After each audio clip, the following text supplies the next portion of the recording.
ಮಾವುತನ ಕೇಸಲ್ಲಿ ಸ್ಪಷ್ಟವಾಗಿ ಮಾವುತನ ಹೆಂಡತಿ ಕಂಪ್ಲೇಂಟ್ ಕೊಟ್ಟಿದ್ದಾರೆ.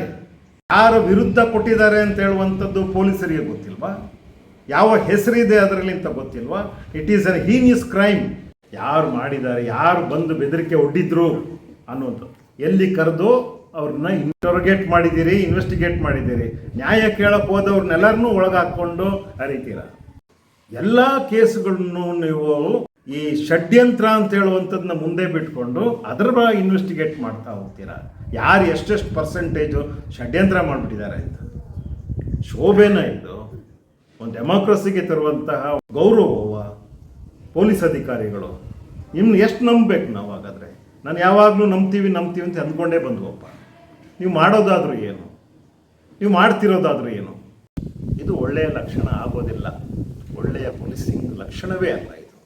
ನಾನು ಹೇಳ್ತೇನೆ ಅಂತ ಬರ್ತಾರೆ ನಮ್ಮ ಮಂಡ್ಯದ ಮಹಿಳೆ ಚಿಕ್ಕೆಂಪಮ್ಮ ಅವರು.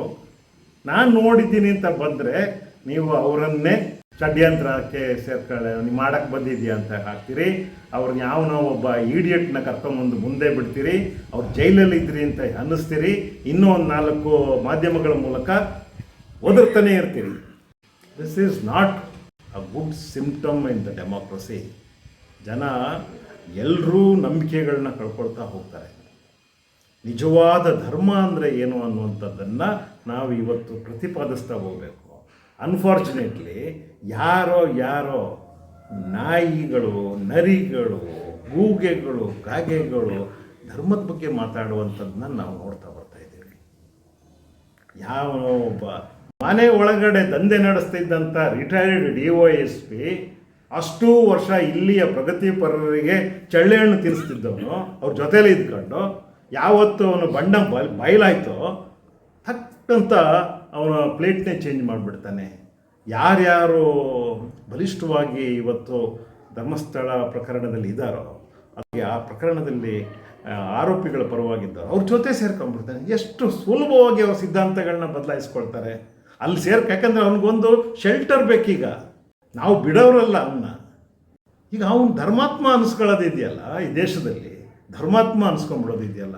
ಮತ್ತು ಧರ್ಮ ಕಾಯಲಿಕ್ಕೆ ಬಂದಂತಹ ಧರ್ಮದ ಮಾರ್ಗದಲ್ಲಿ ಕೆಲಸ ಮಾಡುವಂಥವರು ನನಗೆ ಹೆಮ್ಮೆ ಇದೆ.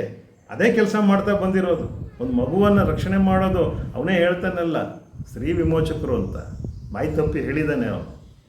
ಅಕ್ಷರಶಃ ಅದೇ ಕೆಲಸವನ್ನು ಮಾಡ್ತಾ ನಮ್ಮ ಜೀವನವನ್ನು ಸವದಿದ್ದೀವಿ. ಇವರು ಸ್ತ್ರೀ ಪೀಡಕರು. ಇವರು ಶೆಲ್ಟರ್ ಬದಲಾಯಿಸ್ಕೊಳ್ತಾರೆ. ಬಾಕಿ ವಿಚಾರಗಳಿಗೆಲ್ಲ ಬಂದಾಗ ಇಲ್ಲಿಯ ಸಂಸ್ಕೃತಿ ಬಗ್ಗೆ, ಇಲ್ಲಿಯ ಭಾಷೆ ಬಗ್ಗೆ, ಇಲ್ಲಿ ದೇಶದ ಬಗ್ಗೆ, ಇಲ್ಲಿಯ ಧರ್ಮದ ಬಗ್ಗೆ ಮಾತಾಡ್ತಾ ಅವಶ್ಯಕತೆ ಬಿದ್ದಾಗ ಅಮೇರಿಕಕ್ಕೆ ಹೋಗಿ ಅಲ್ಲೆಲ್ಲೋ ಟ್ರಂಪ್ದ ಕಾಲನ್ನೇ ಕೂತಿರ್ತಾರಪ್ಪ. ಇದು ಎಷ್ಟು ಜನರಿಗೆ ಗೊತ್ತು?